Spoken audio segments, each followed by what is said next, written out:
Not today, like the past hour, I've actually recognized. So you know most of the signatures? Yeah. Sweet. Yeah. You want to pick up the box? Yeah, let me just put mine. All right. He's got to equip the lightsaber. We're back. Hopefully my thing doesn't die again.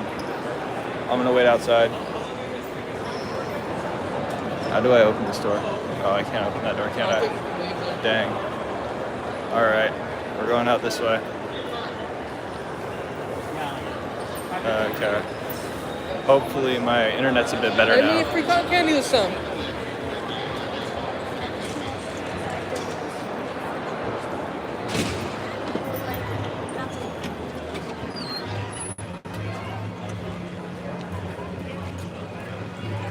All right, we're back outside.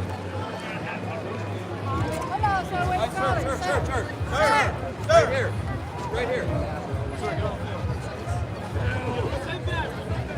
Wait, is that strength game? Oh, it is. I don't want to like face leak them because most of them are faceless. Okay, then put the camera down and I'll go by there and get some signatures. I don't want to right now. Plus, low-key, I know most of them. I gotta talk to them. Okay, still get their signatures. Feels weird asking people I know for signatures. Do they know you, like your face? Yeah, so if probably. you were to walk up, they'd recognize you? Maybe, I don't know. I don't think they do the YouTube stuff. It's mainly like I know them on Discord. I just got a balloon. They're trying to kill us with bubbles.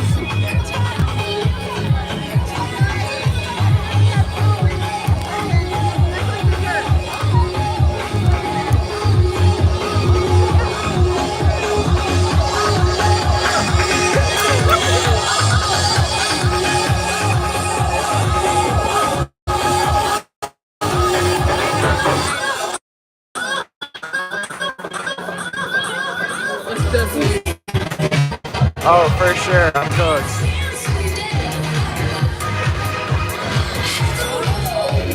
Vidcon, I don't think YouTube will do much. I doubt that.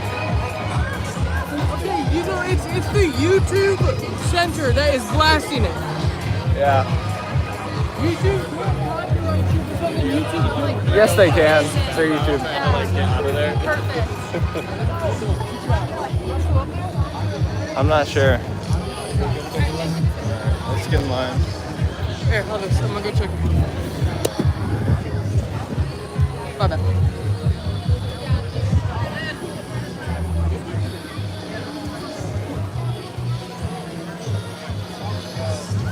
No. I'm gonna go again. All right.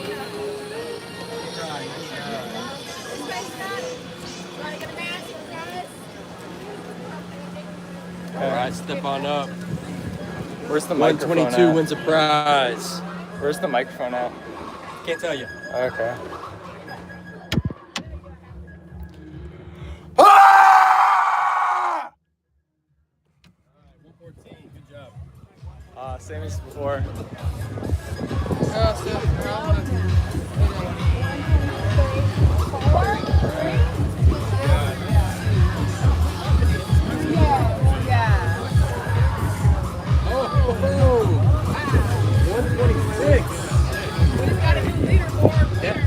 Again? That deserves a prize right there. So Christina goes down and then he goes for Christina. Oh, you're I need to come back up on the leaderboard. Nice.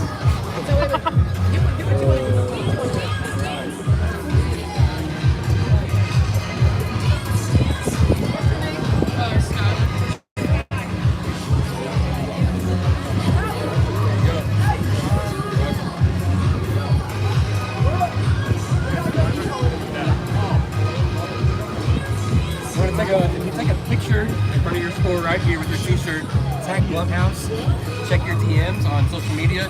They might send you a prize through your DMs too. You have social media.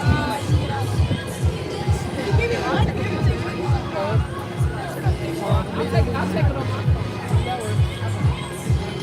my phone. Oh, you're with him too, right? Yeah. Yeah, okay.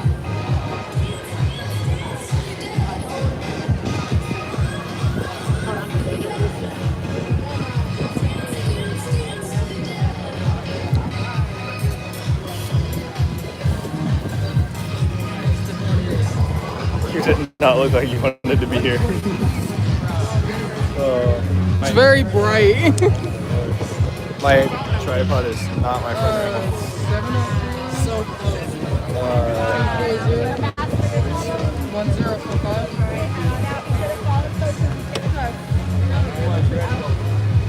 My hair will not cooperate.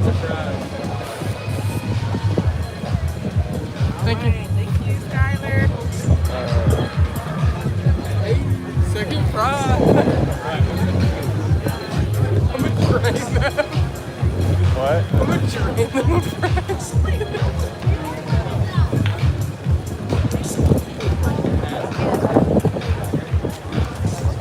By the way, they reset the top 3 when you walk away. Yeah, it was unless we came back and beat my score earlier. My gosh, Mike. Yeah.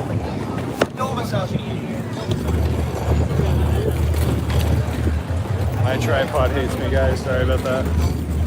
Hey, Fusion, welcome to stream. I don't know what's going on, dog.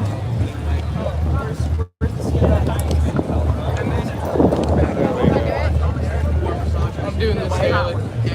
I'm keeping my lead up forward until the event's over. Like, even if you don't mean to, you're attracting both sides of that community.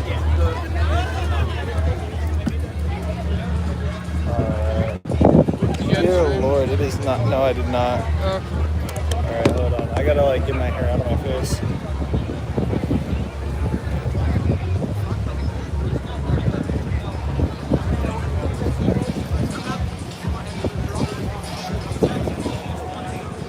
Hey, second time in a row. Oh my Lord, it is windy. It is so windy out here.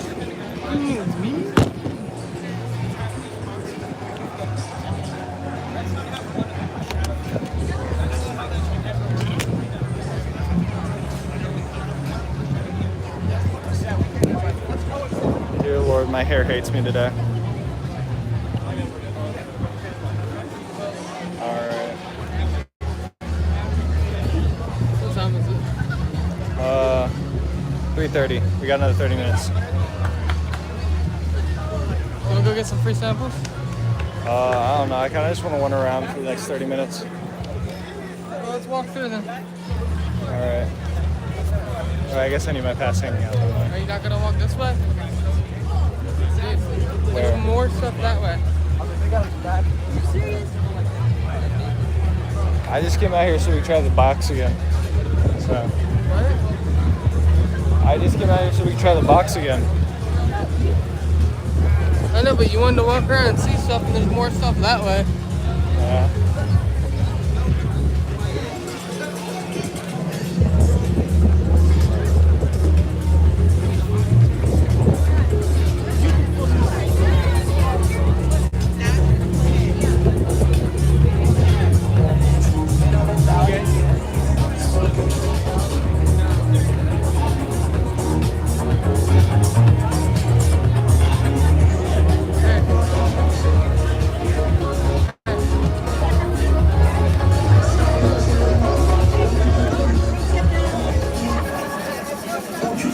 I got bubbles in the face.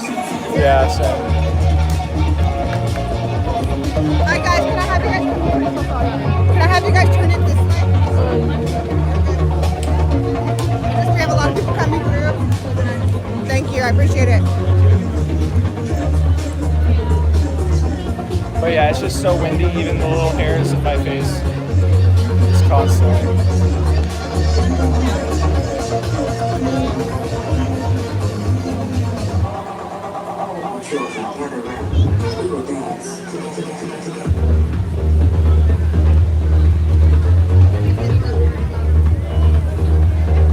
Honestly, if they copyright any of your streams, contact YouTube and tell them it's their fault.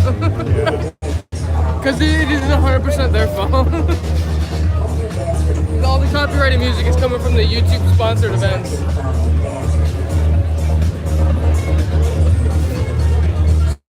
Oh. Which mystery box are we getting tomorrow? I don't know if I have room for that, man. I have a backpack that still has plenty of room.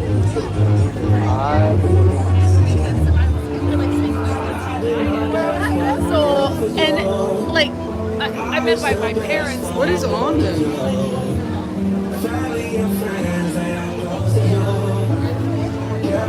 That might be good.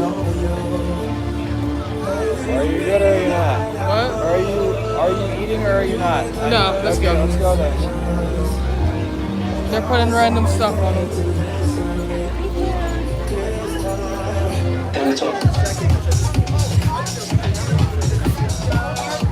I don't think they can just do that. They're gonna be given samplers. Don't drizzle them in sauce.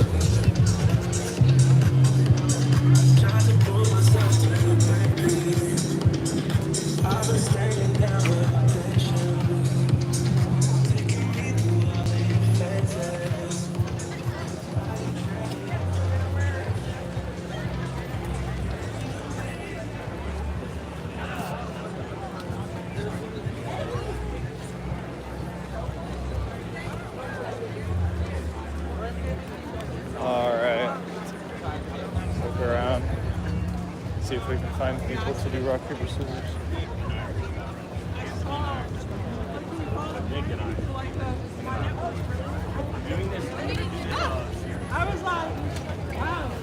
Over there.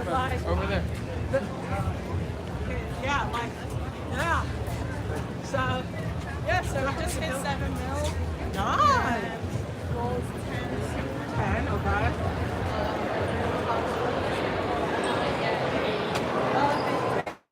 There's a 7 crater behind you. Right there, one of them. Hey, don't just watch out and also listen out. Yeah, I know. I heard. But I also couldn't move because you were pushing a box in my back. I also can't move when there's people around. If I do this, Yeah. That's what I'm saying. I said I couldn't turn around because you were pushing a box. I wasn't saying you weren't being pushed a box. I'm saying I couldn't move.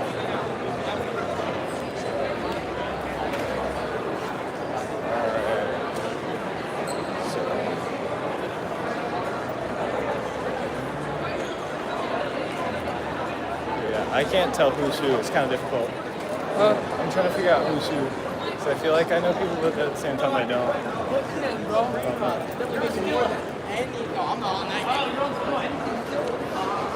Okay. I'm not seeing anyone.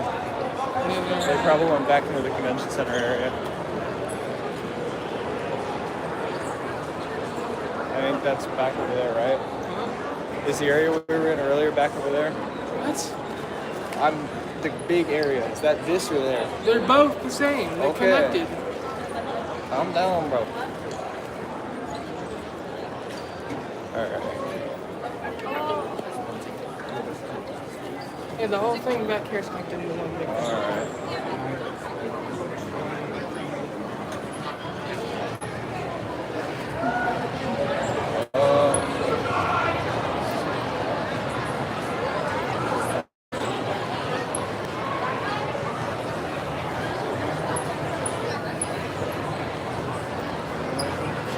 I have no idea where to go. I think I'm just gonna walk.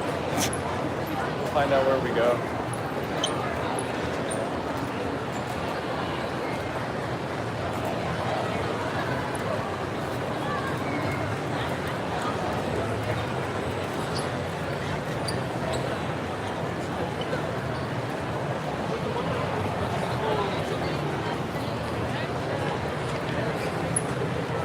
Where should we go, chat? I feel like we've gone most places, but I feel like we can find more. Should we look at the shops?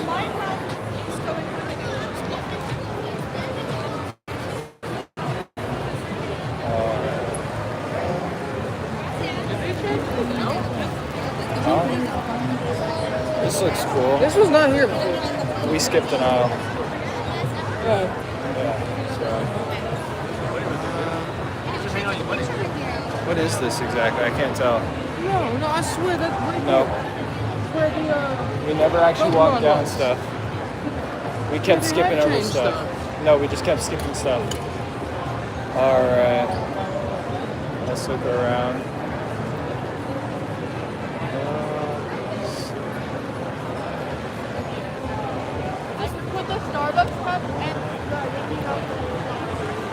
Oh, they've got scratch rights. That's cool. Actually, you want to check the line for the caricature thing again? See if it's died down a bit.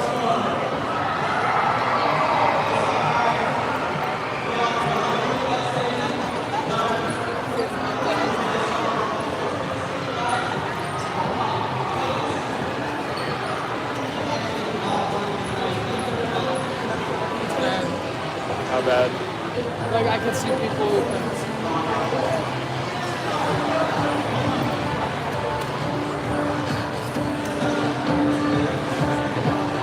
Yeah. Come on, you gotta get on that dance floor, man. Oh dear lord. If it wasn't a Furby, I would consider it. The Minecraft dance floor just starts break dancing. Yeah.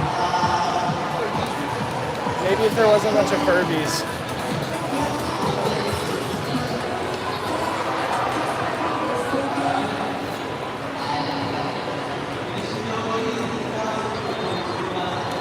No, nothing's up. If you don't want to go to that floor. It's also script writing, so I'm good.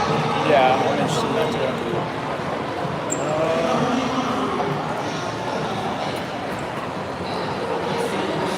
I didn't know how many people were in the animals. Yeah, it's a lot. Oh, there's Purple Cliff.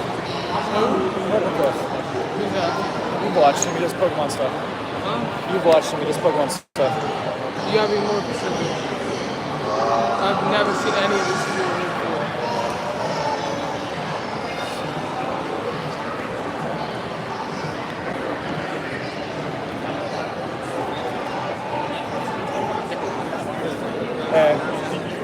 Hey, I'm doing a thing where I do rock, paper, scissors with YouTubers. Would you be down for that? Sure, yeah. Alright.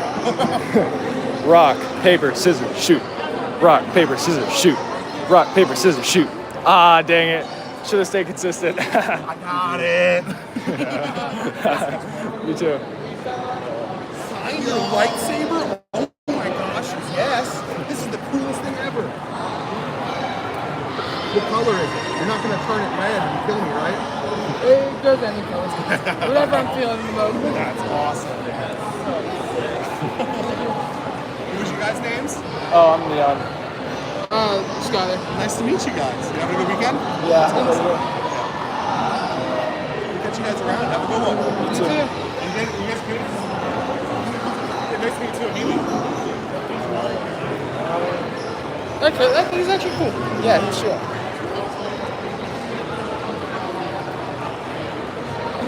Yeah, I think they're just in line to... I think they're in line for the... Deer. I think they're actually in line for... No. I don't know what they're in line for, dog. No, they're still the same people. They're straight up just lining up for animations like an hour early or something. I don't know. That's ridiculous to me. Unless somebody just put up a... I don't know what the deal is with that. Alright. Oh,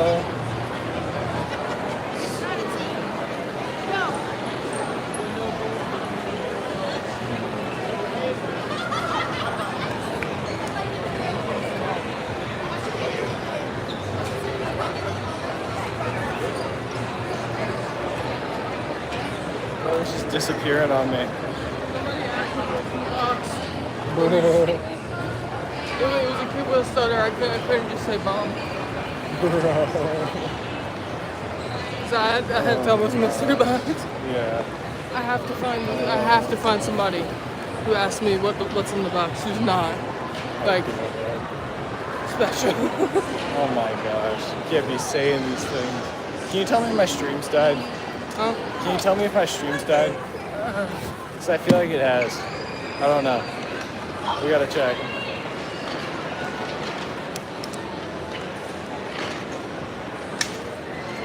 Yo, Turtle Bob, is it working? I can't tell if it's working or not. Yeah, I think people are thinking the box is like something. Honestly, May starts just selling random it's items. Not back? Oh, okay. Alright, we're good.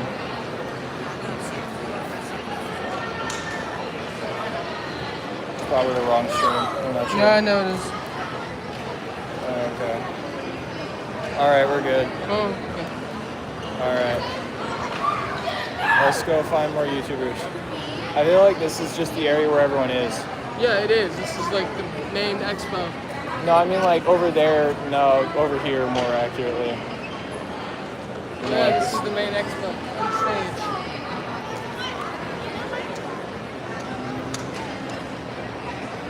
All right, let's look around.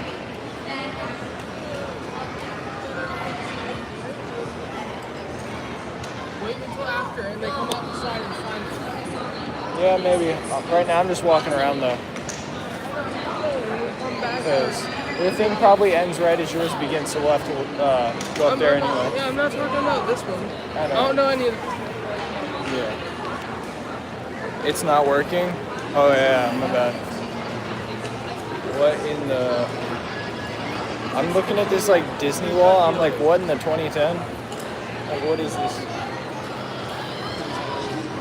Like, it's all the old stuff. Man, half the people in here are old enough to It's remember all this. the old stuff. Bro, like 90% of the people in here Like are they got Boy Meets World in there.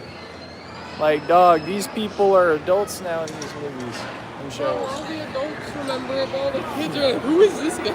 Yeah. I don't know how I remember. Oh, it's literally a vintage thing. It's Disney throwback. Oh, yeah. That makes more sense. Honestly, I want to go check out the speed cube thing. Hey, you can get your own cube. Oh, yeah.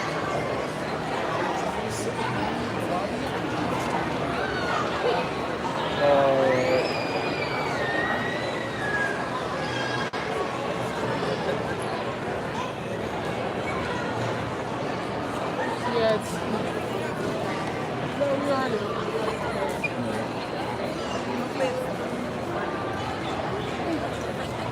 There's some cool stuff.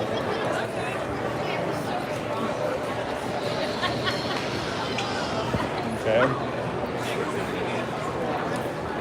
Thought you were going over there to say something. You just go dead silent. No, I was going to look at stuff and then she started talking.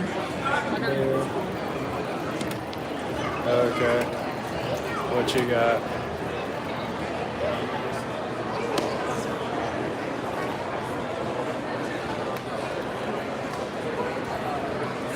I don't think it works.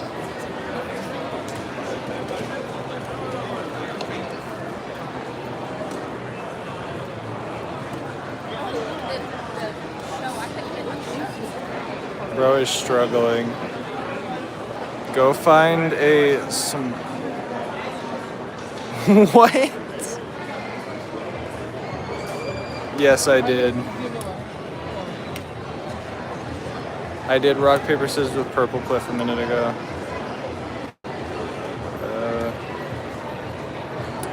Dude, this selfie stick is killing me right now. I can't lie. He's doing intense arcade gameplay right now.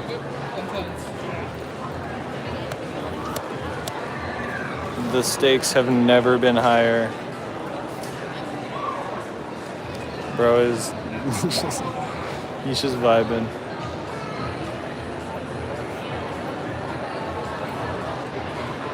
Oh, okay, I get it.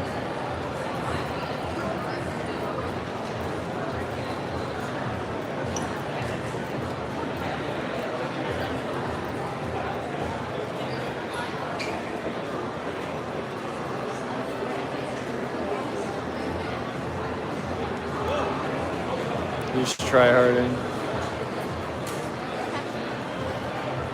Alright. I'm not sitting there for long enough to take to beat the score. Yeah. Alright.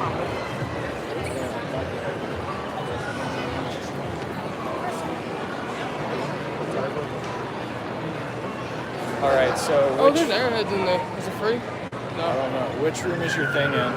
Huh? Which room It's is upstairs. Okay, so we'll probably need to head up there in a few minutes here. What time? It's 3:40. So in It's like 2:40? 10 minutes- It's 3:40. So we got about 10 minutes Got about until 20. we have to go. Huh? Until we have to go up there. Oh. see. Want to go look at the equipment? Is this equipment? Oh, it is. Okay. Oh, yeah, sure. Go ask.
Thank you for telling me. Alright.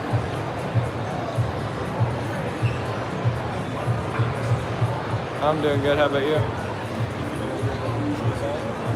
I'm more usually using Premiere, but I might be interested in DaVinci. I like the fact that it's on mobile too.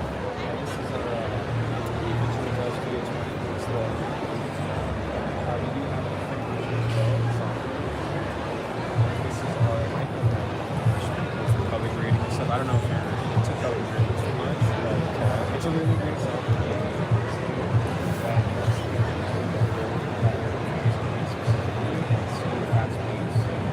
It's just also very portable as well. It's Bluetooth,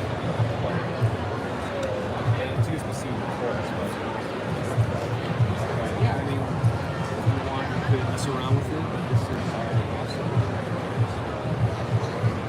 awesome. So is this like photography then? It's a videography photography. So DaVinci is offers editing software, but they get into cameras and softwares. They have so many gadgets as well. It's to look at, keyboard, and all this stuff. It's pretty cool. Okay. That's cool. Alright, well, thank you.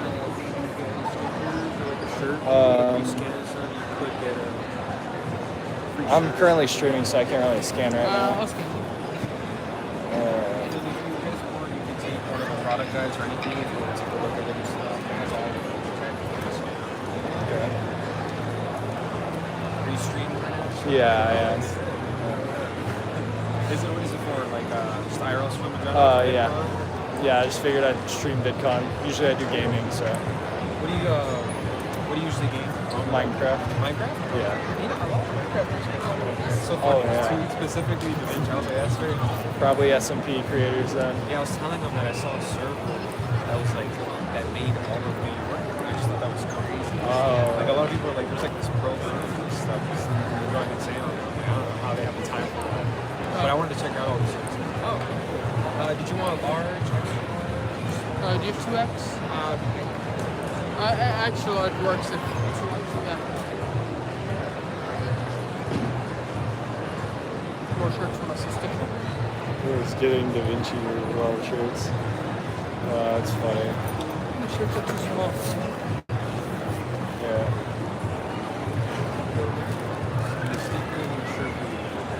Thank you. You guys have a nice day, right? Thank you. You too. Okay. Let me put this down and put it in the... Let's just head upstairs. Okay. Get there a few minutes early.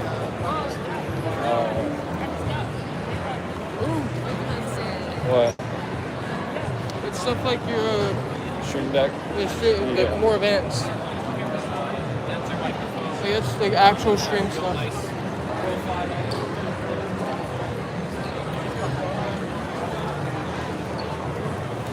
Okay.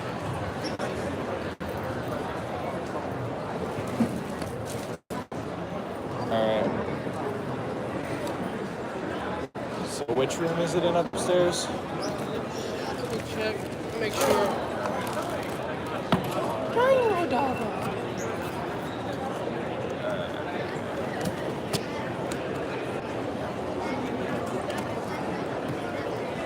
Alright.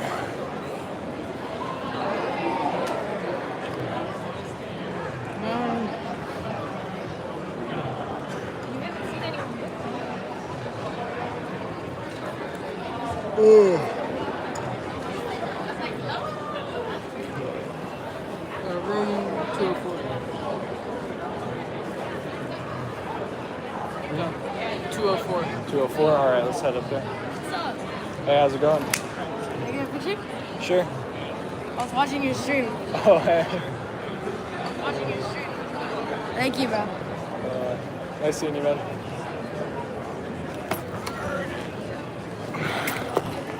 Off to the room 204, you said? You said room 204? Yeah, 204. Alright. That was pretty good. Yeah. I wonder how many people are stopping your stream right That would be now. really funny. I just need to Who like. was that? They haven't talked in chat yet. That'd be really funny if I just had like a bunch of people following me. The creator panels are so cool.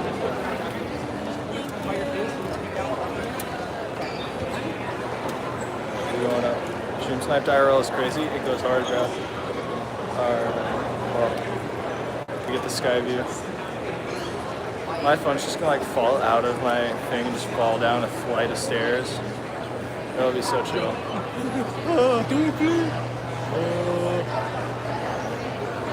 I hope none of you have a fear of heights.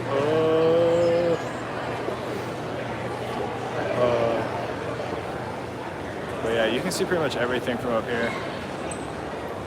Alright. My hair is being goofy. What?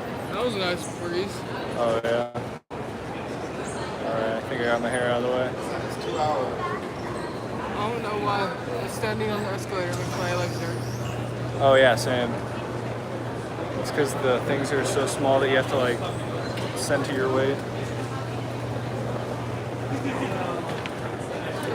So 204. Alright. Yeah, hurry up and get in there before they say it's full. Yeah.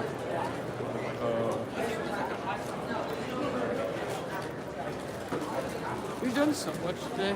We still got 2 more days. Yeah, I don't know what we're gonna even do next 2 days. We're gonna have to like find specific things and schedule like weirdos. Honestly, the reservation things should be like day to day, not. Okay, I was about to say we're heading to the Creator Lounge. This is not 204, but no, it's right there. I can It's read. across, but I can read. If I see you in an event, I'm fitting also. But I didn't feel like paying $150 for a ticket. I paid $250 per ticket, and I paid for 3. Don't talk about it. Okay.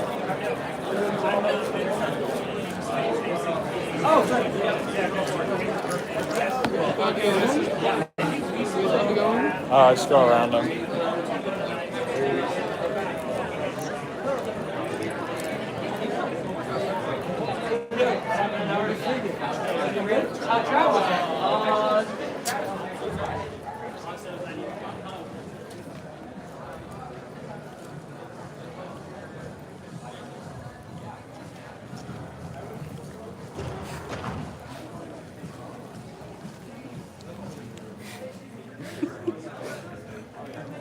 yeah, you know it's gonna be a good moment. Poker Face is playing when we walk in. Yeah. It's amazing entrance music. Alright. I'm going to the middle. Alright. Oh. Alright, chat, how's everyone's day going? The light's blinding me a little bit. I think we got a good I'm enough. trying, if possible, to get her signature from her. Because this is the last time she's gonna be. Unless she's wondering which. Is she the one in the butterfly outfit? I don't know if she's in the butterfly outfit. It's just She like, was dressed eccentrically, so. OMG, we're in, huh? This is like going to VidCon, but I don't actually have to go exactly. That's the whole thing, man. We just sit in conventions and listen to lectures so you don't have to. Man, he put it down so late. Who? Oh, okay. I think we got here like 9 minutes early. So I'm just sitting here silently for 9 minutes.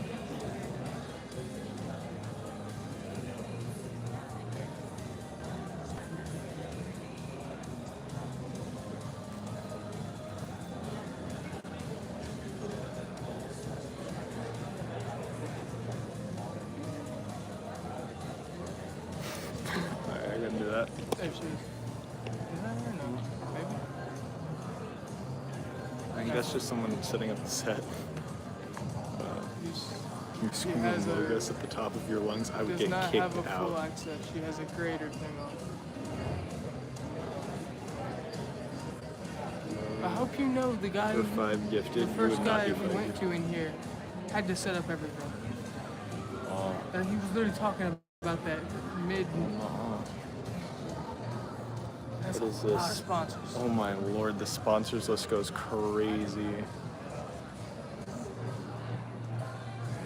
For me. How many? Jeez. Alright, chat, what do we do while we're waiting? Yeah, maybe release your Vidcon app before the actual event.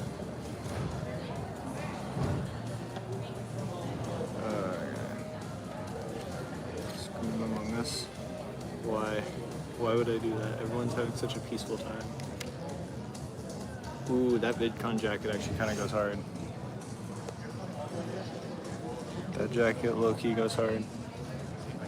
Did you pre-order merch for VidCon? Stop by the VidCon pre-sale merch redemption and didn't pre-order. That's okay. You can also buy rad VidCon. Oh, I couldn't even read it. Dang, that's crazy. Well, guess I'm not getting them. Alright. So, we got, what, 7 more minutes? What do we do? I love how the plant-based thing is in the middle of California. Plant-based equals planet love, bro. Look outside. Okay, dude, when we first got here, we saw so much trash all over the highway side. And then as we're like going to a Walmart to get some stuff, we go in and we buy some stuff that has plastic in it, and they give us a charge for using plastic. I'm like, dog, have you looked outside? Like, you're gonna have to start charging the pavement. Because it was ridiculous. You know, we're getting charged 25 cents a plastic bottle, and then getting outside and seeing all of those bottles everywhere. It's ridiculous. Oh, by the way, don't forget to text my dad and tell him to come pick us up. Yeah, after we do this lecture, which this lecture is what, 45 minutes?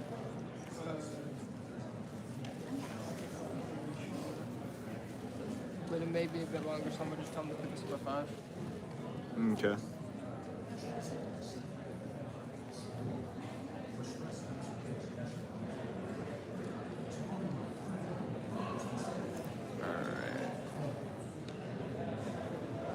I love how every time there's always someone with like a really random hat sitting He said somewhere. yes.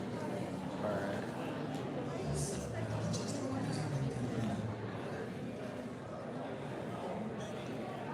Oh yeah. I gotta figure out what the actual creator stuff is, like where creators hang out.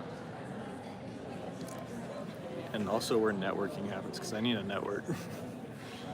Just haven't done that yet. Oh wait, isn't there like a meet and greet thing? Like an actual one? Or not a meet and greet, a Networking? networking thing, yeah. I feel like there had to have been. Alright.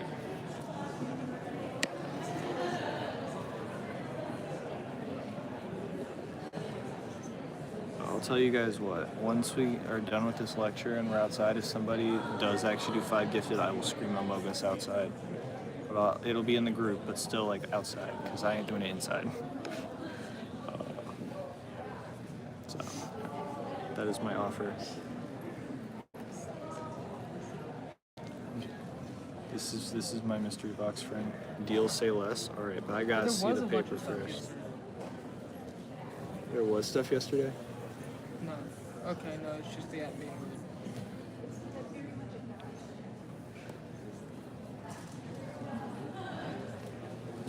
Anyway, I don't know the offer. Yeah, What do you mean you don't know the offer, dog? that's the networking. What's the networking? All right, introvert guide to winning at branding. Networking. A network. I think that's just like a guide to Yeah, it networking. is. It's I'm a looking for like an actual networking session Not that where everybody just like hands each other their social security number. That'd be peak. Tell me that wouldn't be fire, guys. Come on. yeah, know you industry HQ. What? Industry.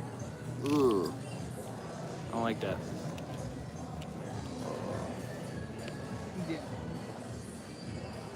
We're trained Yeah, back. if you want to go and network and get people, Oh yeah, you gotta go teleport. buy industry packs. Oh, someone's got a laser pointer. I mean, you want to upgrade it? You have enough. You can upgrade it downstairs. I hate that I do, but no. I'm definitely broke, trust me. I don't got money, I swear. Honestly, what all you need to do, right, Yeah. is while you go and upgrade, right, you go up the escalator, grab your thing, drop it down the escalator, I'll grab it and come up behind you. Crazy. Bro, I was trying to scan the system. Yo, welcome back, Destin. How's it going? Currently waiting like 2 more minutes, I think, for another expedition thing. I don't know what you call it. Class, lecture, something like that. But let's see. I don't see anyone moving up there.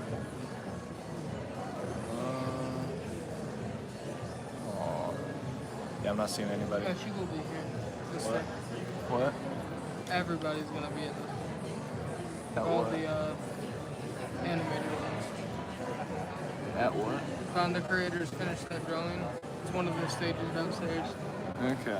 It's early in the morning, so I want to go to that to give Okay. them because they got Brody animation, Illuminations, Cup Toast. Who have you met today? Read it. Read the lightsaber that Skylar's been getting people to sign. Oh, some of them are. Yeah. Oh, they're all smudging off. Dear Lord.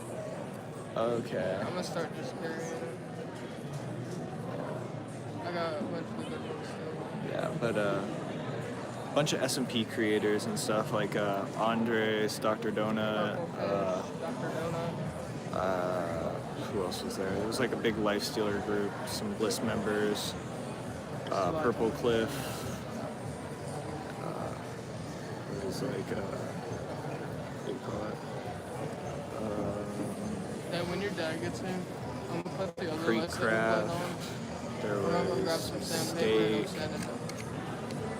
I'm trying to remember who else there was. There was Manny Films. I think that's pretty much everyone. And if I didn't mention somebody, I'm gonna get flamed. You know? Have you lost in rock, paper, scissors? Yeah, if yes, by who? A lot of people beat me in rock, paper, scissors. I'm not gonna lie, I think I have like a 33% chance win rate.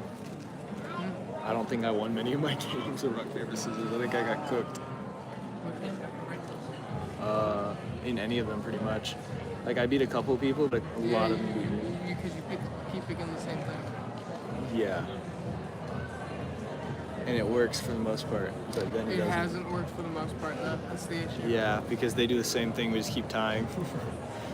Let's see. Yeah, and then you don't stop, and they go like, yeah, he's gonna do it again. I did it 3 times, and the consistency gave me it at one point. So, I thought it would work multiple times. And then, of course, somebody said, I'm going to pick rock. They said, what are you going to pick? I said, I'm going to pick paper. He picked rock, I picked paper. He thought I was going to not believe what he was saying. Because at that point, he just makes it a 50-50. Is he going to pick paper, or is he going to pick rock? Or no, I just broke my brain. Is he going to pick rock, or is he not going to pick rock? So he says he is. It's a 50 chance. And then after that, everything else is a 25% chance. What? What? Oh, dear Lord. Where are you, or what is it for? It's like a script writing seminar or something. I finally remember the word. It's called a seminar. I know how to do things. I know what you're talking about. You should have done mine in the morning, huh? I don't know what that is. Alright. It's 4:01. They're late. I'm calling scam.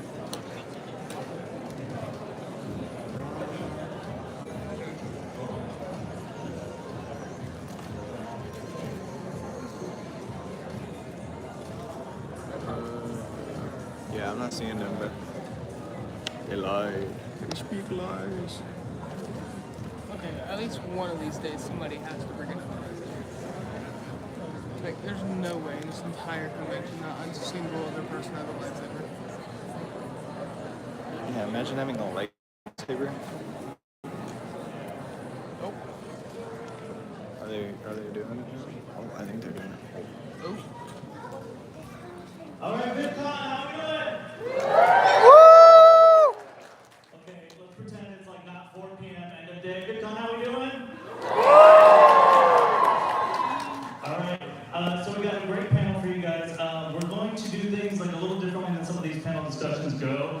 I am like obsessive, like you guys are, about learning every single little drip drop I can of creating content that will go viral or build an audience or anything. So yes, we're gonna have a discussion, but we're gonna kind of like mix in lecture a little bit as we're doing it, so that you guys have stuff to write down in your notebooks, or hopefully take away from this where your videos actually end up better.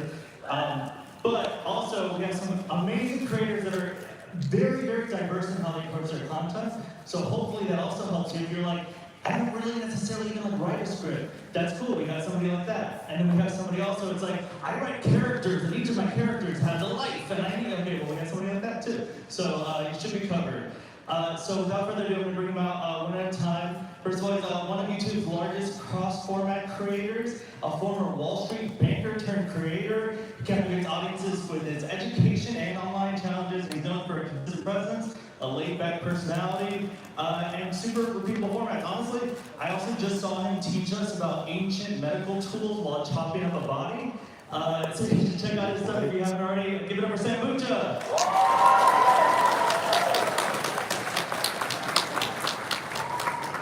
He's not that everyone. He's like, they need context. They didn't chop up a body. No, it was a fake body. It was like a ballistic dummy story.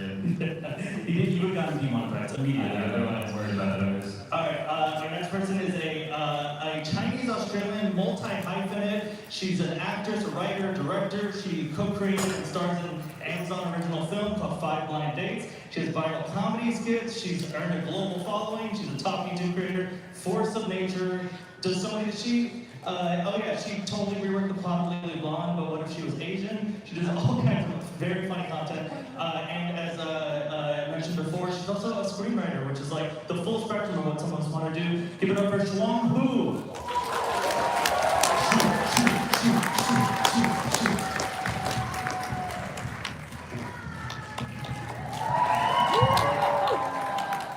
Awesome. And then our last guest here is going to join us. She's best known for her hit animated series, Hello Boss, and Has Been Hotel. Her YouTube channel took off after that Has Been Hotel pilot.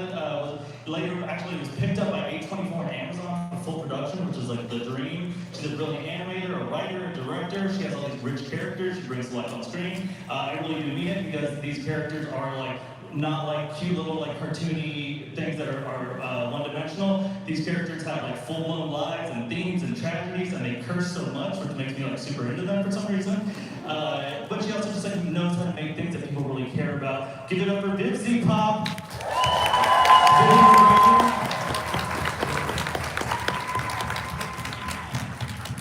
And we can all take a seat here and get cozy. Cool. All right. What drama, what hype we just built up, right? For a conversation about literature.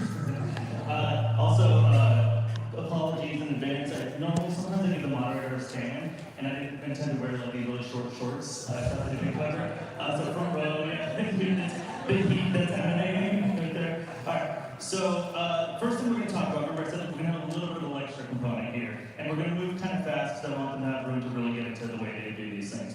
So the most important thing that you're doing when you're approaching a video, and we're going to call it scripting, sure, but it also just planning, right? For some of you, it's just about planning your content.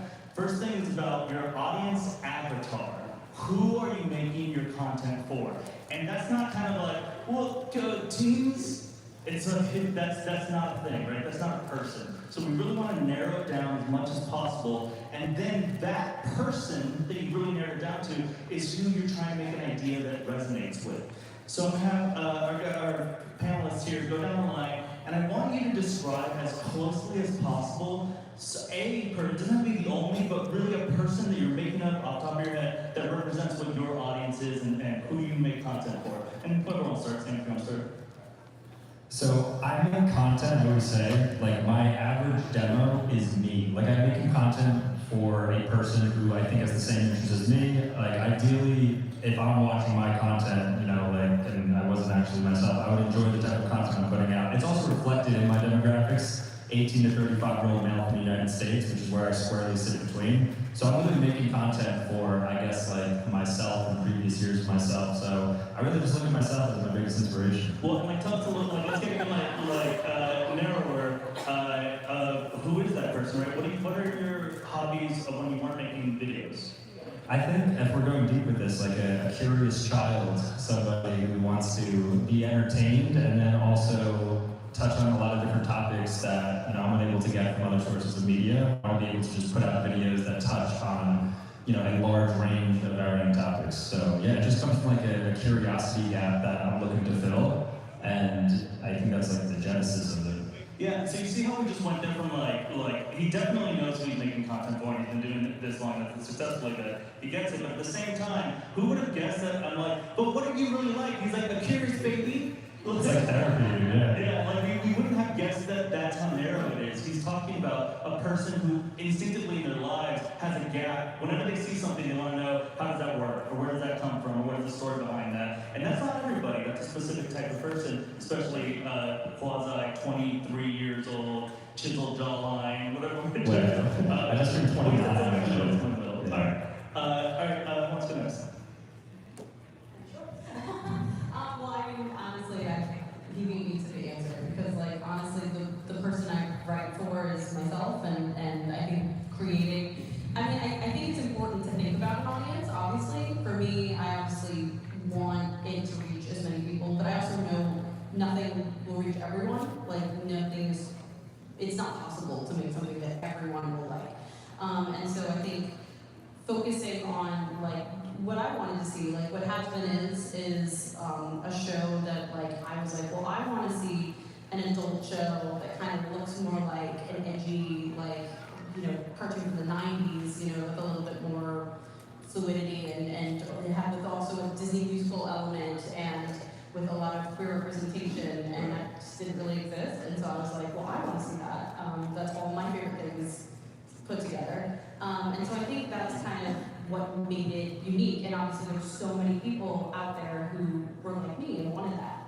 And so I think it's important to write for yourself because there will always be someone who is like you and resonates with that. So. Right, and it's as narrow as you can. Again, though, like, I want you guys to really pay attention to the specifics that she just dropped there. Because are you a 90s baby?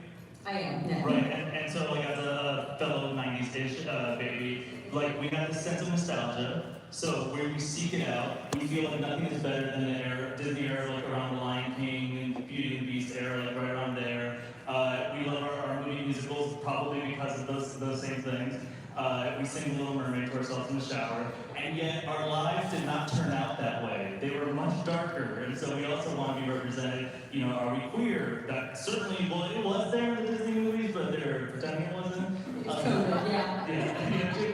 To every villain is pretty queer, but so are we sometimes, and darker. And so, like, again, how narrow is that? So then you can flip that around, or maybe you even have the idea for Has Been Hotel, but hey, I'm kind of gay, kind of evil, kind of fun, kind of like nice, kind of Disney.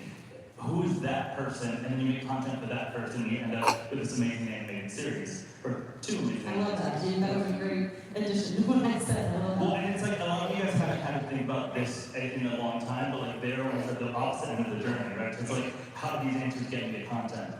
Should you want to tell us, Lady? Yeah, actually, when I was writing my answers to this, I was a little conflicted because I write differently depending on what platform. And for example, my YouTube content, I have a different audience there, and my Instagram content is a different audience, and then when I'm writing screenplays, that's also a different audience. But today I'll answer the one for content creating, I guess, because that's what we're doing here, or for YouTube at least. I'm a good Asian, so I prepared this answer. She like wrote me in advance, like I hadn't done my part yet. It's like, excuse me, you haven't submitted your questions yet. I was really nervous. It's my first time speaking at Vidcon. Give her some more applause there. This is the warmest audience you can get. Don't worry about it. I wanted to be prepared because I want you guys to walk away with something very actionable that you can do. So here we go. Alright, my character's name, my avatar's name is Marianne Lynn. She's 12, she's half Asian, she's in year 7, and already double texting her crush on Snapchat. She watches YouTube under the covers at night, obsessed with Baby Shoe because she says everything Marianne wishes she could say. Her parents are strict, her life is chaotic, and for the first time, someone online actually gets it. That's me. Marianne isn't the loudest in the class, but she's very smart, funny, and constantly observing. Red Hoodie Girl, which is another character of mine, feels like her future self, bold, unfiltered, and unapologetic. She quotes the skits to her friends, tags her cousins, and watches the same ones over and over and over and over, thank you, because they make her feel seen, heard, and proud to be different. To Marianne, the one shoe isn't just funny, it's freedom. You get a round of applause for that.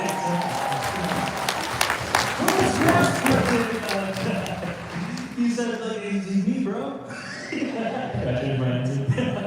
No, that's amazing. But that it really is how far you can go. Where like we all can picture this sweet girl that you were describing who's like a little obsessive, but in the way that you are when you're 12 and you're starting to decide like what are my obsessions and what am I gonna cling to, and at the same time, and I think a lot of us feel this way, in fact, definitely in this audience, where it's like, and I haven't quite found anybody who looks like me or sounds like me or talks about the stuff that I talk to my friends about. And so very specifically, in fact, that's such a perfect example of, you know, your Legally Blonde parody, that is, if she were Asian, like, those circles, right, that Venn diagram of Legally Blonde fans and Asians who aspire to be like Elle Woods. Like, that's not an obvious thing for the average person. However, you're thinking of these people, is this 12-year-old girl, maybe she sees Legally Blonde for the first time, just, oh, that could be so fun, and it was like anything I can relate to.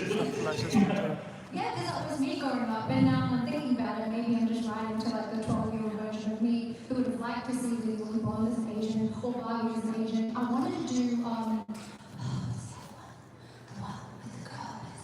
The Breakfast at Tiffany's. I wanted to do her as an Asian. Yeah. I just wanted this whole series, but everyone's Asian. Quick tip, if it works, do it again, by the way, or just do all if they were Asian. You don't do that when you're not Asian. You do that. That's fine. I want to point out something like a little beautiful that just happened there in this therapy session. They were saying, every single one of us also just wanted to write to a younger version of ourselves, too. And like that's kind of, I think, both aspirational but also inspirational, and that you should be able to both know that like, someday you might live this life, someday you might become this person. That's another way to connect to it. So let's actually translate these people that we now describe into the next most important stage, probably before you even open a Google Doc or write anything, and that's the idea. And so how do you come up with a concept that you know is going to resonate to that 12-year-old girl, or to like a gay demon who's very fun person? I'm like self-identifying with that, by the way. Or your audience. Also, in fact, your content, I would say, is probably the most varied up here, where it's like, it's almost hard to put you in a box, but you still know how, like, I bet you know that video is going to work and that video is not going to work. How do you get to that from the person you know you're making it for to those concepts? It definitely differs depending on short form versus long form content. That's a big distinction I'll make up front, because I do make both. I'd say, when I'm making short form content, like I've made 3,000 shorts at this point, so there's so much content out there that kind of have like a gut feeling of what will work and what won't work. But at the end of the day, a short is only as good as its hook, and that hook kind of like feeds into that curiosity gap that I was talking about earlier. And so if I could see, I use my fiance's out here, Kirsten, and then I also have Kyle out here who works with me on the ideation side. I have this litmus test that I basically put every idea through, and it's if my 25-year-old Asian fiance and then a 65-year-old white man both can watch the content, then we consider it a postable idea. So we run it through a litmus test because at the end of the day, it's general entertainment, so we want to be accessible to a lot of people, and so we have these different like demographic beats that we try to hit with each topic, and we end up, stress testing ideas and just kind of like A/Bing different titles and hooks and figuring out, again, what the most accessible is. We always try to like dumb it down to like a 5th grade reading level also, so then anybody can understand the idea. These are important things, and it does apply to vlogs as well, but for shorts, that's kind of like the major points to figure out if an idea is serviceable. And also, it's interesting that you describe such different people, but they probably do both have that thing we're describing as like the curious child, where it's like, well, you know that if there's a potential for them to be behave like a curious child, be they your 25-year-old fiance or 65-year-old friend. Yeah, obviously my friend too. Yeah, my friend's dad. Okay, cool. Anybody else want to? How do you get to your idea from your audience avatar? I actually do it the other way around. I try to start with a good punchline. I think that a lot of comedians do that. Dave Chappelle says that actually. I got that from Dave Chappelle. I'll take credit. But I usually start with my punchline, and because I know that my young audience, what they're expecting from the Baby Shoe series is that Baby Shoe is going to trick her parents one way or another in one situation or another. And so I try to like think about like what tricks she can do. So I'm like, oh, Matt, Googling, I'm just like calling my mom because she has this brain teasers book in Chinese and it's amazing. It has like thousands of ideas and I'm like, Mom, do you have another idea you can give me? And she'll like read me a trick and I'm like, oh, awesome, I'll use that. So I like know what the punchline is, I know what the trick is, and then I'll like kind of go backwards and then I'll think about like how is Baby Shoe going to get to that trick? How is she going to trick her parents into doing the trick? And then like what is the reward? And then I'll think about the start. I was like thinking about the hook idea. I think the hook idea is great. I'm not great at hooks, but I just know to keep it short. I just want to get to the topic and the point of the video very quickly. But I know a video will do well if the punchline is good. Like I'm like, oh, like I bet you they're not gonna see this coming. And then I'm like, oh, it did well. I knew it was gonna do well because it was like so original and so different. Like it would have made the 12-year-old heads pop. Yeah, that's how I know it's gonna do well. Yeah, can I go on? That's interesting. So I think like as it applies to YouTube and packaging, that's really interesting. You talk about like the punchline and kind of leading with that. I think YouTube, as everyone knows, it's not just a watch platform, it's a click and then watch platform. So you have to get their attention first and you have to earn that click. And a lot of ways like packaging, so you just think thumbnail at the highest level, you want to showcase kind of like your dynamite up front to get people into the video. So almost like service them that punchline kind of immediately. I don't know if that's how you think about things, but a lot of times like a video will only go out if there's a strong punchline kind of delivered up front, so then people know that when they're clicking into it, they're going to be getting ultimately what you're telling them that you're serving them. So yeah, I think in a lot of ways like that applies just generally to a YouTube video and packaging, and I never thought about it like that. Yeah, like when you start a video, you have like hook and subplot, and you want to ultimately have a good conclusion and make people feel good about watching it. But packaging in a nutshell is basically that, and telling them that you're about to deliver on something crazy or whatever it may be. That's true. That's a good point for long-form videos. Yeah, and I'll say that just real quick, and then I want to hear from Viv. The thing that you guys both just did is why I often tell people, give me the most obvious title, right? Because essentially the title is often that punchline, and it's, I used to be against that. I used to be like, oh no, I don't want to give it away or whatever. It's like, well, they didn't even watch, so you can't give anything away. So just giving them that promise of like, this is going to be a great punchline in that title out of the gate. These are all things that you should be figuring out before you're even figuring out the video. What is the punchline, or what is the hook? What is the reason? What is the title?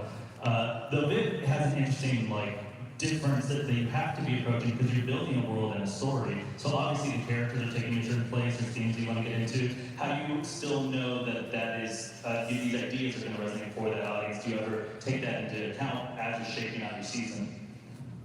That's a good question. I think at the start for both my series, I had kind of, because obviously when you're a dreamer and you're like, I want to make a show, you have lots of ideas, and I don't think it's ever a good idea to have the whole thing fully baked that early on. So with both my series, I had basically a first season and a bunch of episode concepts. And that was kind of like almost a part of the rough pitch. I was like, it's a show about me, and this is what it would look like. There'd be an episode where this happened, an episode where this happened.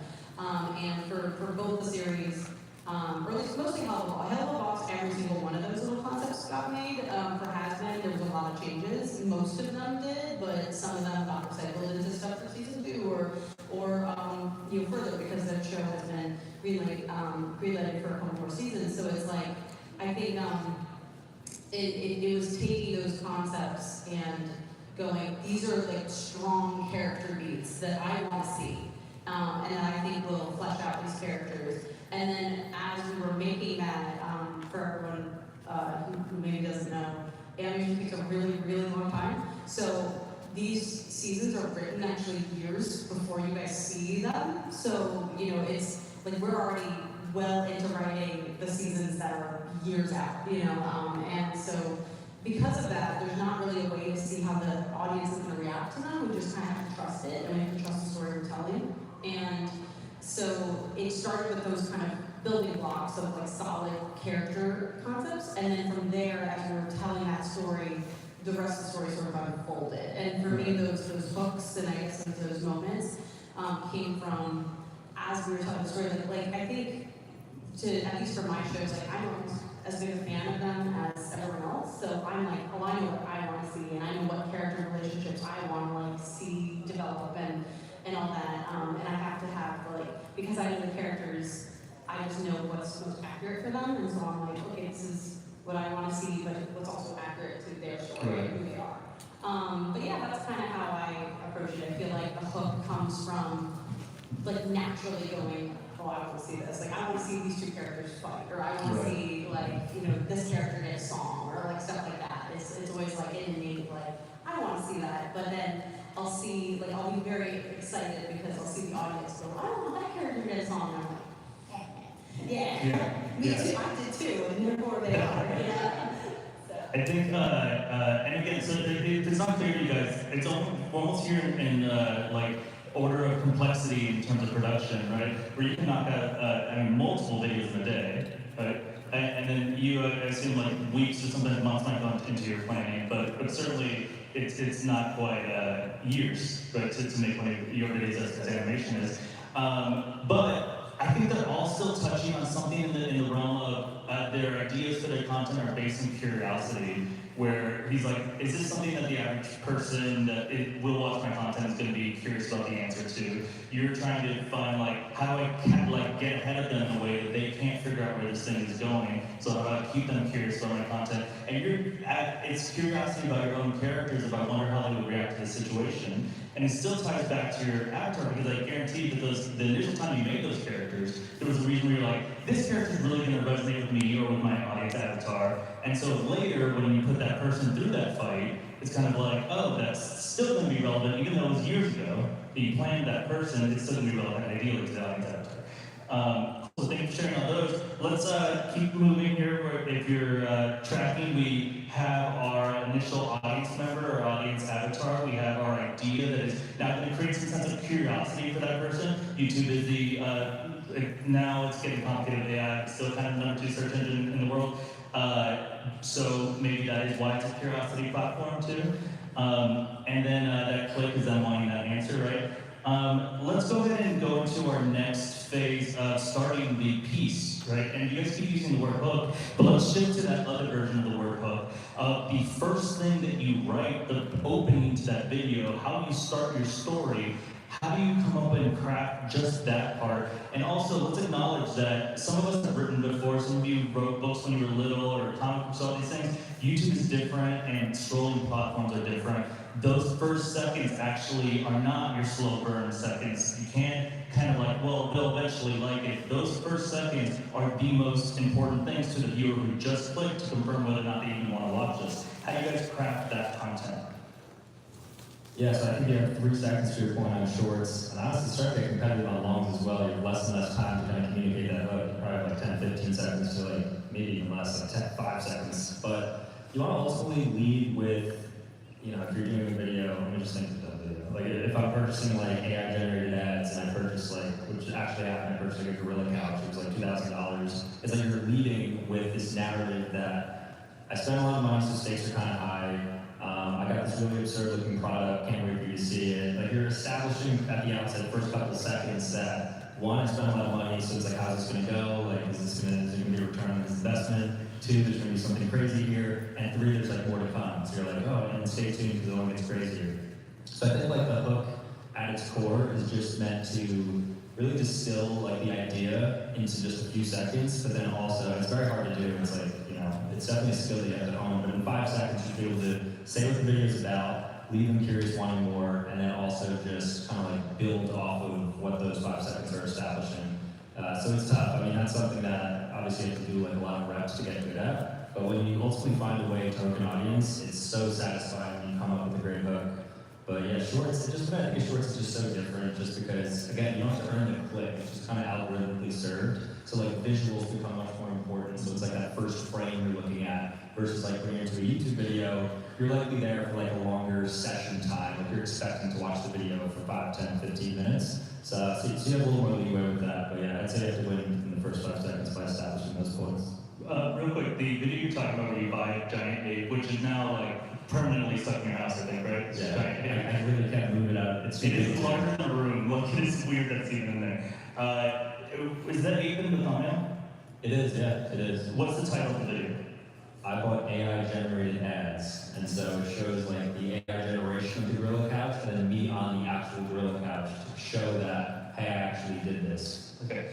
In a way, can't you see that he told the story of what this video is going to be already in the title and in the thumbnail? You need to click or you need to access the video one way or another to know whether or not he's going to live up to that promise and he's going to fulfill it. However, he did distill that already once in the title and the thumbnail. So just one trick you can't use when you're writing a hook. He's right, it's hard to get really good at hooks, but you know what's really easy to do sometimes is basically just restate your title and show your thumbnail basically, like behind you or next to you. And if you guys can read my bio sometime in the future, I don't think it's worth going through all of it, but I used to work for Mr. Beast, I led a number of videos there. And if you ever see a Mr. Beast video, and it says like, there are, there's a hot dog, I got every hot dog in the world, and something whatever. It always starts with something like, this is every hot dog in the world! And it's like basically the title, and you're looking at the thumbnail. It's an easy shortcut toward maybe that hook. But you guys might have different takes on how you guys hook, especially since you guys are doing narrative content. Sorry for ear blasting you guys with this. It's true though, it's so true. It's so good. I always think that you need to either say something or do something or write something on the screen in the first 3 seconds that sort of asks a question that the audience needs answered in order to feel emotionally complete. And it could be like anything. But I think for narrative, it's like, I always start my mommy videos when my baby should use it. Hey mommy, can you do that? And then that's like the question, I guess, that's like the title that we need answered. And if it's an interesting enough question, then the audience might stay to find out why. Yeah, that's yeah. I mean, it's obviously working, so that is a Yeah. How do you lead your stories off? That's a good question. I mean, I feel like similarly, it is very important to hook people in like right away. So usually we'll kind of decide whether it be in the writing room or just when we're going out of script. We'll kind of decide like what does the opening scene look like, and it's different depending on the tone of an episode. Like if an episode is a dramatic episode, sometimes it's good to start with like a kind of more dramatic scene or like a tee up for what the overall plot is going to be, or like, oh, this is like, or if it's a little bit more of like an action or like or a horror or something like that. Like it's like good to kind of set up almost with like the tease of like almost like the opening kill of like a horror movie or something like that. Something that's kind of like, oh, something's gonna happen later in this one or something like that. But there's no one way, I guess, to do it, or is that I've found to do it. I think it just depends on the plot of the episode, and we just kind of go, all right, what's the episode like actually about? What characters, like what would bring people in the most, like in the first, Right. because we're trying to keep people's attention of like watching through the whole show. So, because I think both my series are meant to be serialized, so they're meant to be watch linearly, but for Hello Boss, for a while, we were releasing on YouTube, and each episode was almost its own event. Right. And we didn't quite write it that way, so there was, like, if I could go back, I'd probably make a lot more of them, a little bit more, like, interesting right up front. Because I think I was thinking, oh yeah, I'll just watch it, because we're months apart. Or they might discover an episode in the middle of the season, and that's the first one they watch. Exactly, yeah. So I was like, yeah, we didn't write it like that. So it was kind of like, we did learn afterward, we were like, oh yeah, people can be very impatient. And also sometimes people can be like, you know, like, like I almost felt like we had the Pixar effect of like, every movie had to top itself, you know, where same thing with our episodes. I felt like our episodes had to top themselves. And so when we had an episode that was just kind of like a fun episode, people were like, wait, that wasn't as good as the last one. And I was like, oh no, we didn't write it to be as good as the last. So, you know, like, so I think you learn as like the platform you're on. Like if you're making a whole season of television, I think you have to think about the episodes flowing into each other and how to keep an audience engaged in watching next to each episode. So it's almost like ending is like more important because it's like, oh, that's the one that will help people for the next episode. Versus, I feel like on YouTube it is almost the opposite as the beginning. So you have to for people to watch through to the end. Get to the end. Yeah, so that's something that we're navigating. I feel like both, like we kind of write it. We were and just fully disclaimer, like I'm learning as a writer. Like I feel like now I've written so many screenplays that I feel like, oh yes, I'm a writer. But like I did not feel that way at the beginning. So there was a lot of learning that went on as we were doing it. Yeah, shout out to imposter syndrome. I'm sure it's running throughout the room. There we go. All right, you can see my job keeps being like, how do we see that no matter what you're making, we're kind of still touching the same thing. They're all touching on the idea of a promise to the viewer that was probably made before the viewer clicked, probably in a title, probably in a thumbnail, and right up top they're letting you know this is probably what you're gonna get, and you're probably gonna be okay with what I said this video was gonna be and what you got. It's gonna be a baby shoot video where she's antagonizing her mother about this topic. It's gonna be me buying things like a giant gorilla or whatever. It's gonna be a horror episode that's gonna have kills, and so we're starting with the kill. What's the worst thing that happens whenever you click on a YouTube video? It's like you're trying to figure out how to like fix some device, like get your iPad reset, and it starts with the guy like at Lowe's, and he's like, today we're gonna walk around Lowe's for a bit, and it's like, what? How? Oh my God! 17 minutes in, he opens an iPad, like that is the worst feeling, right? So we want to fulfill a promise immediately, and that's the biggest difference on this platform. Yeah, on YouTube, and I don't think a lot of creators think this way. I've actually found myself kind of like in conflict sometimes when I talk to creators about this, and especially for segmented content, so if you're doing like more unscripted, just like shooting from the hip content, I always front load the content to put the best segments first. One, because AVD is incredibly important, so if I'm putting out a 30-minute video, and I know my average view duration is whatever, 13, 14 minutes, I want to put the best content for those first 14 minutes to then give you the best opportunity to have high AVD. And also what it does is it's just kind of like an extended hook. You're still just putting that best stuff forward. And not to say like the slots at the back, if you're watching the video, you definitely watch the whole thing, but I'm certainly putting like the stuff that I feel less strongly about later, and I want to kind of like reward you for the click up front. So I'll generally just like look to put the best stuff first. So Sam's organically going to our next step, right? So we have our audience, we have our idea, we have our hook, we got them. I promise you this video is what you want it to be about, and then so how do we structure the rest of this video? And again, if it's fully scripted or not, it doesn't really necessarily apply. You have to be setting it up in a certain order. He's found like lead with his best stuff, right? That it's important for his average view duration. It also is, I think that you probably have like, and you can touch on this in a sec, you probably have also like one that's not as good, maybe another one that is pretty good, and there's a little bit of a psychological like, well, maybe if I wait 2 more, there'll be a really strong one again, right? So there's like these techniques, but what he's touching on, this is kind of what for you guys take away, is the idea of setting something up and paying it off, right? Setting something up, paying it off, setting it up, paying it off, and that is a constant rhythm that you are doing every single time. So, he has a video where he bought large objects, and the setup is like, I'm gonna order the world's biggest pair of scissors. So that's the setup, right? The payoff is not only does he get the biggest pair of scissors, then he starts cutting stuff with them. But now also, didn't we almost organically go into a setup of, well, what even crazier could you order, right? There's organically like I've seen scissors now, and he's immediately getting you into a new setup, a new payoff. how do you guys use the structure of your video and the structure of your storytelling to compel a viewer to stay? So, you know, the retention essentially of that viewer. How do you shape your story or your script? Well, I follow a pretty standard structure of filmmaking, which is you've got your hook, you've got your setup, which is you're explaining who, what, when, where, how, who's in the story, what do they want, and how are they going to get it. So I'll explain structure first, and then maybe I'll give an example of a video that I could potentially make. And then the next section would be your escalation. Like, okay, so we've explained.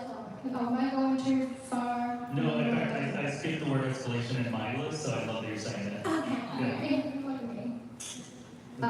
Yeah, very nice and quite cool. And so you escalate the idea, you like set it up, you know what the game is. Now it's like the fun end games of the script. That's your escalation part, and then you have your trick, twist. That's the word. Thank you, yes. And it's We like, did not know. okay. No. So a twist is like when you give the audience something they don't expect, and then you have the payoff, which is the reward for them staying. So, for example, if I was making a Great Body Girl video with her Asian mom, the setup would be like maybe the video is like Asian moms when they go shopping. And the hook is my Asian mom negotiating at the shops. And like it could be like the mom like pulling out a really ugly big sweater and giving it to my character and saying, "But it's beautiful. It brings out your curves." And then that's like the setup. Like we know what we're going to get. Hopefully, the mom's negotiating, trying to buy the sweater. And then the next section is your escalation. So they're at the counter. So Asian mom, what do you expect her to do? Negotiate. So she's always like the comedy is a set of threes. I think in other situations, yeah, everything's like a set of threes. So I will usually have the mom do like three things. Like maybe she tries to first like use a voucher, and then that doesn't work. So maybe she's like uses a threat. That doesn't work. She asks the manager, and that doesn't work. So then you do like a flip, and like okay, if I was to think at the top of my head, the flip would be the maybe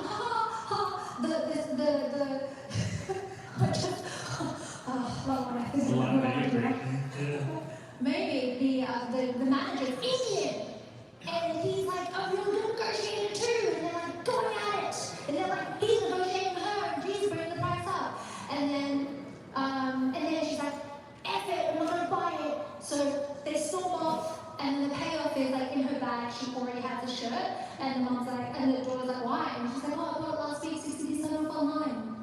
And it's like, "Oh, why did you just do that, Mom?" I don't know. Something like that. That's Yeah, absolutely.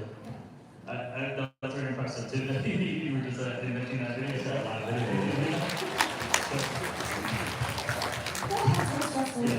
Yeah, I'm sure you have a lot of thoughts on setups, escalations, payoffs.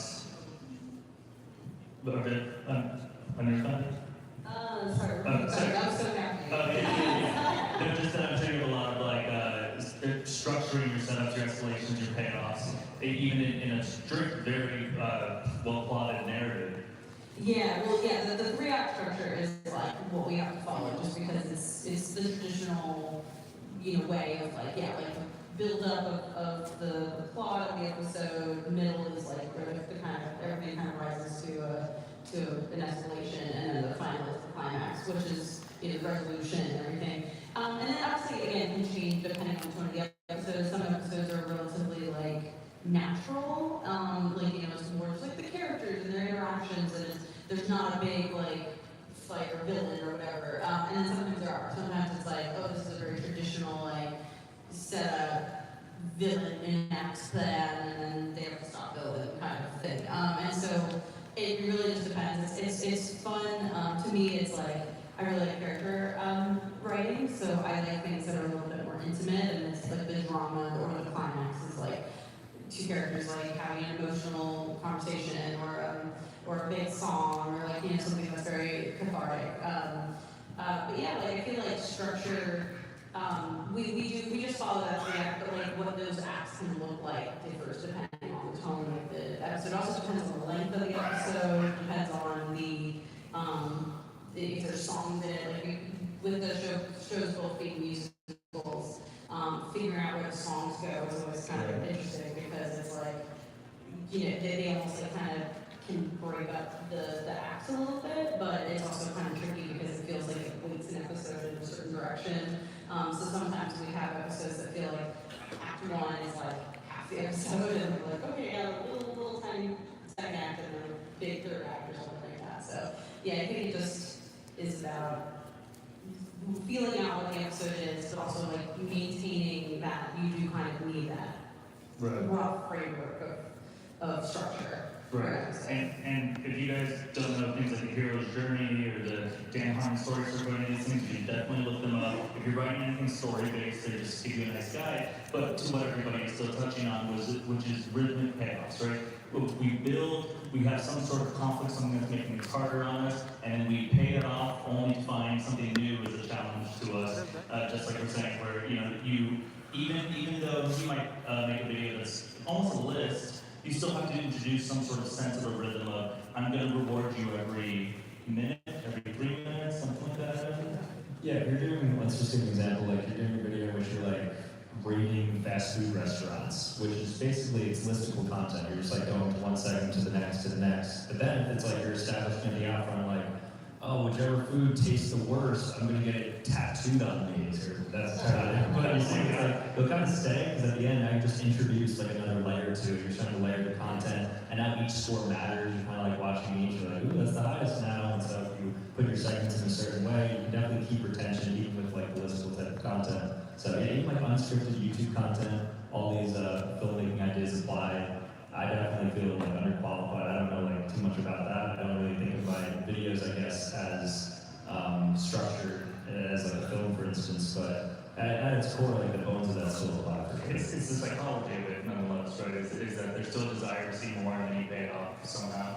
I think we're touching on what I want to move into next. But we basically, so again, audience, now we have our idea, now we have a hook, then we have a structure, we know we have to do some sort of setup, some sort of payoffs. Little tip for you if you're writing scripts about like essay content, maybe have those payoffs build bigger and bigger so that the person doesn't really even feel fully fulfilled until that last one's gonna happen. So for instance, in that Mr. Beast video, he might say that, I chomped on every hot dog in the world, or whatever my idea was. But the thing that he's actually saying to you, he'll show it to you at the beginning, but the biggest, craziest version of it won't happen until the end, and he'll give you different little payoffs along the way. Ideally, ones that immediately make you curious about the next setup, the next payoff. But this thing that make you care about the next setup and next payoff, caring about stuff. That's probably the secret sauce that I think most creators probably fail to do. If you followed everything right now, you would still write the same script that AI would write. And right now, your one advantage is that you have a human heart, and you can tell whether or not you give a shit about something. And so let's talk a little bit about how you make it so that your audience is actually feeling the content matters to them. The conflicts that you're putting the characters through, or like in topic selection, but just how do we make it so that the mystery or whatever tools you're using are actually going to fuel the viewer all the way through the content?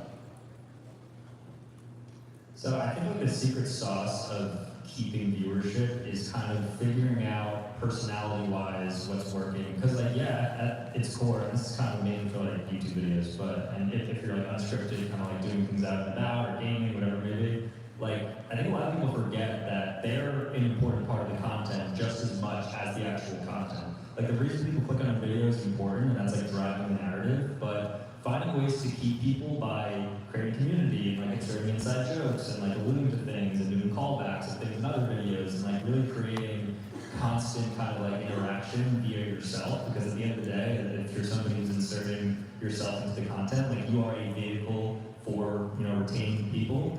So the way that I think about it is like, even if there's a video that maybe like it's not structured in a perfect way, I'm trying to figure out how to like tie segments together and to like get you to continue watching. I'll just like do something absurd. I'll just kind of like lean on like stuff that AI can't do. For instance, is just like be a human and like do funny things. Because I've never had any laugh a single time. I don't know about you, but it's like, and not that I'm a funny person, but it's like you'll just try to do things that are inherently human that I think people want to watch YouTubers in the first place because you want to like interact with that YouTuber, you want to hear their thoughts. So sprinkling that stuff in for me has been huge into like really getting audience traction, having them wanting to watch beyond just what the content is. Cool. But you guys, your tools for making the audience care throughout the whole piece. I think it depends on the topic of your video. I guess I'm always trying to elicit some sort of emotion out of my audience. It's either I want them to feel something or I want the character to feel something. And this made me think of videos I've made in the past that were more driven by things that I was feeling and whatever I want to say. And I think I'll say two things. I think it's firstly wanting them to feel something, so the topic should always be like maybe a little bit controversial, like in that like people have an opinion about it. And then secondly, the editing is really important because you want to keep them going. And I think even if it's a really great story and emotional hooking, but it's edited poorly, people will still switch off. So firstly, coming from like a place where you're feeling something or you want someone else to feel something, and I'll like give you an example, I guess. I had this like really bad breakup, and the guy's name was James, and I was like really angry. Sorry to all James out there, but I was like really upset about some of the things that I had experienced in this relationship. That I like put it into my content, and I put the idea in my content, and I did this one video because at the time he was so controlling. It's so bad, but okay. This doesn't leave this room in case they so cool. He was like quite controlling. He wouldn't let me hug men from the front. I could only side hug them, which for me was a bit like controlling. I wasn't happy about that. And even though I tried to like maintain that rule, like sometimes I would accidentally hug a guy from the front and then I'd get in trouble for it. And so after we broke up, I was like, I'm gonna make a video about this. So I did this video like, oh, when I'm with my boyfriend versus when I'm not with my boyfriend. And so when I'm not with my boyfriend, I hug the guy from the front. And then when I'm not with my boyfriend, I just like basically just like dab the guy. I don't even like pay attention to the other guy. And I thought it was funny because it was like a personal situation, it was real. So like sometimes you can like write things from your experience because then people can relate to it as well. I think the more personal and specific your idea is, sometimes the more universal it is. Anyways, I did not, the video did much better than I thought it would. I think it's like 40 million on Instagram or something. But it's the only video where I ever got backlash, like really bad backlash. Like people were like saying really nasty things. I couldn't even go into the video into the comments because my sister was like, don't go there. She was like, deleting comments for me. Because it wasn't upsetting. Like it doesn't bother me because I know it's not me and they're just like having an opinion about something. Actually, this video they were actually attacking me. I think because I thought that that's like, oh, they thought that I was just like a bad girlfriend for like deceiving my boyfriend or whatever. They had a very good opinion on it. But like, hey, sometimes that does well too, I guess. But okay, so that's my first thing I'll say. And then the second thing I'll say with like retention is like just cutting out any space in the video when you're editing. Anything that doesn't drive emotion or drive story, you just have to remove. And you'll find that you might film something for 10 minutes, like it's a 10-minute video, but it might only be 1 minute long because you cut out all the fluff. So I think in your video, if it's not invoking an emotion or anything like that in I would say, okay, sorry. Every like 5 to 7 seconds, you need to be like evoking an emotion, or like they need to be, you need to be doing something that makes them more interested. So maybe that is more helpful in that answer. Oh, that was very helpful. Okay, thanks. James, thank you. Yeah, I really loved what you said about the more specific, the more like personal and direct, the more actually universal. Because that's actually something that I found. I feel like to me, so to go back to the answer, like to just mimic all these other answers, the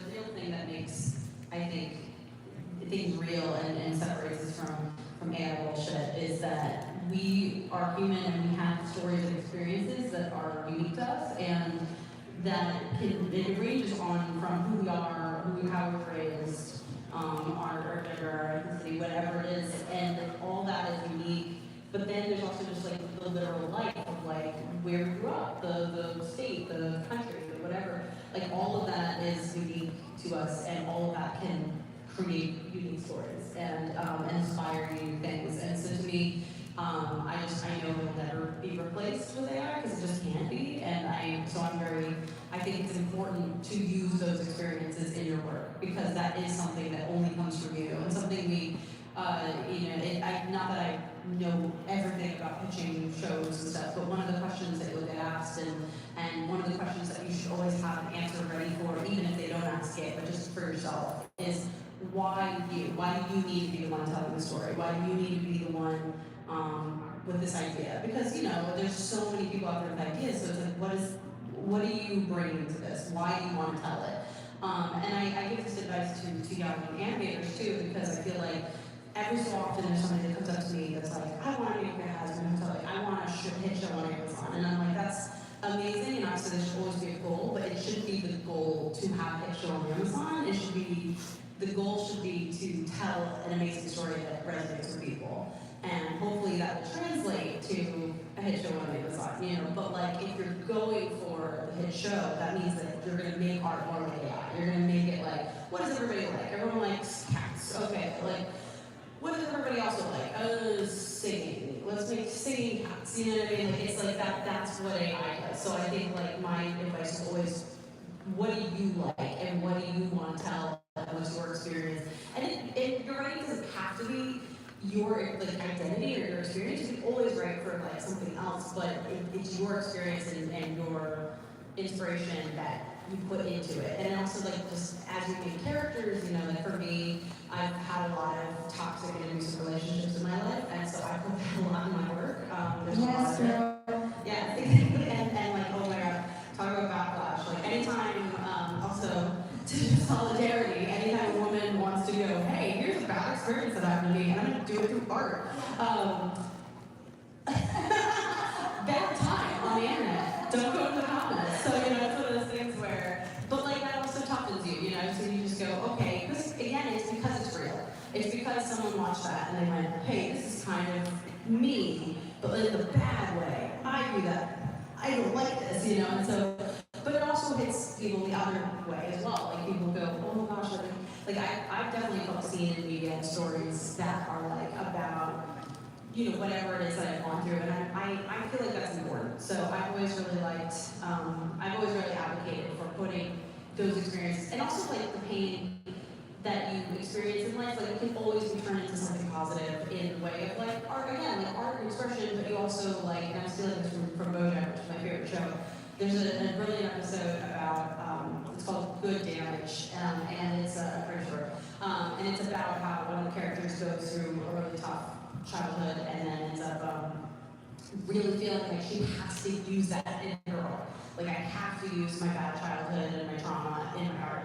And she ends up writing a kid's novel. And she's like, wait, this isn't what I should be doing with my trauma and everything. And it turns out, no, like that is what you should be doing. Like it's another part of you and it's also healing and stuff like that. And so I feel like that's also an important thing to remember is like, it doesn't have to be your negative experiences. It can be positive experiences and you don't have to use the negative. But it's also a healthy outlet. I definitely have. So anyways, it's good either way. Well said. I think, just to summarize very quickly, that couch over there just gave you great examples of what's called conflict. And sometimes the conflict is insurmountable, and sometimes it's very sad, or sometimes it's something you overcome, but you generate emotion. And he's also talking about generating emotion in identity and identifying with people, but also lots of curiosity too. So use those tools to make it so that people actually care about your content. Also, thank you very much. Give it up for Vidcon.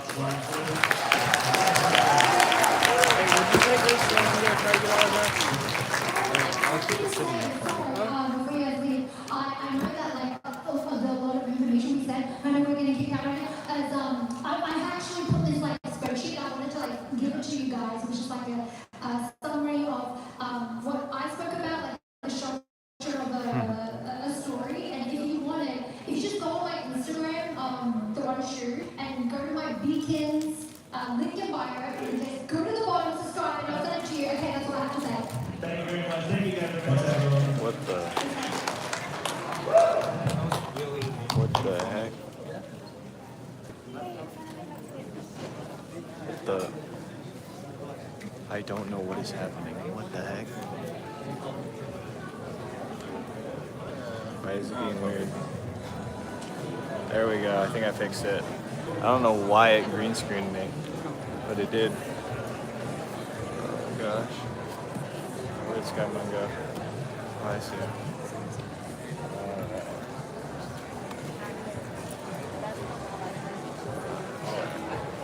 We gotta get to the front of the line again. The box. The mystery box is like really awkward.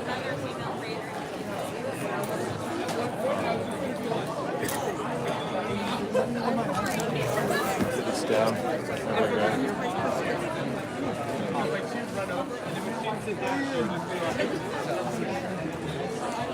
Alright. Yeah. This is like the one credit she made. No, I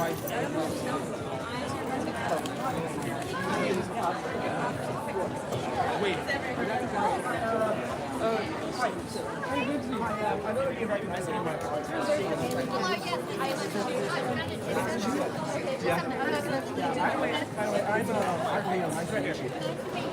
I'm actually a huge fan of you, on TikTok too.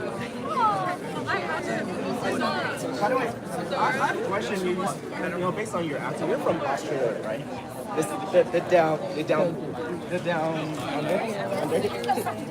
The only thing about Australia, I know about Australia is one thing only. Apparently, breaking news of a dog, and then a neighbor, the dog, a guy who's scared of Bro's taking time getting his bag out. Alright. It was a viral news. Let's go. Alright.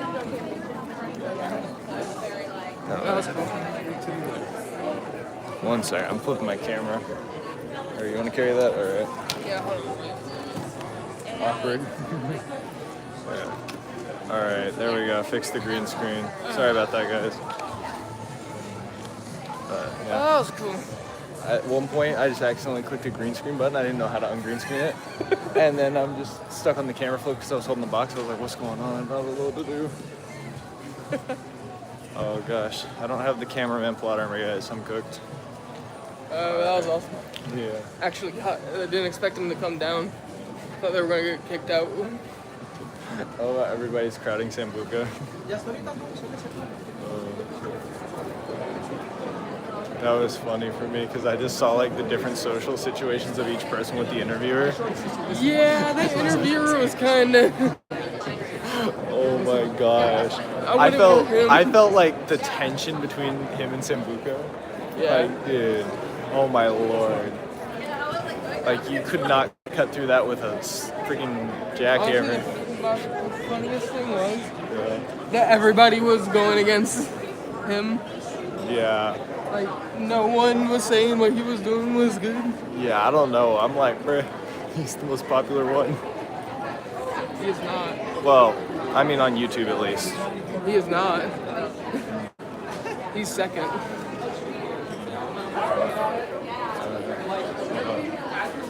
Alright, so where are we meeting?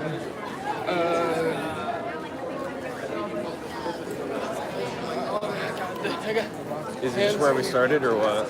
Huh? Is it just where we started or what? We already started. Like where we got at? We gotta get in with your dad. Yeah, where? Downstairs. Hold on. This He's set on it. This boober. Yeah, he's set. Alright, so I think we're gonna end stream for today. We'll be back either tomorrow or later tonight. We'll see. If you guys want us to do something stupid, let us know. Alright, bye guys. Back later tonight.